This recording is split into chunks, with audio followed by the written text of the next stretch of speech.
Welcome to the Genius Factory. Enjoy the video.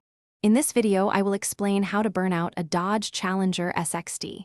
First, locate a safe, private area with ample space, free from any obstacles or other vehicles. Make sure your tires are in good condition with plenty of tread. Also, it's wise to quickly check your car's fluid levels to ensure everything is optimal before you begin. Safety is paramount, so always prioritize a controlled environment. Now, let's get ready.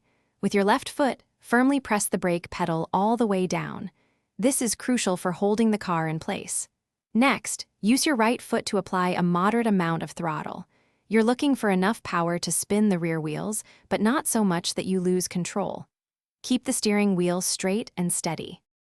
As you maintain firm brake pressure, gradually increase the throttle with your right foot. You'll start to feel the rear wheels spinning and see smoke. Keep an eye on your surroundings and the duration of the burnout. Once you've achieved the desired effect, smoothly and slowly release the throttle. Then, gently ease off the brake pedal to bring the car to a stop. After completing your burnout, it's important to let your tires cool down. They've just experienced significant heat and friction. Take a moment to visually inspect your rear tires for any signs of excessive wear or damage.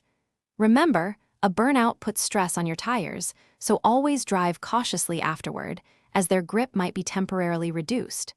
Enjoy responsibly. Thanks for watching. If you found this helpful, don't forget to like and subscribe.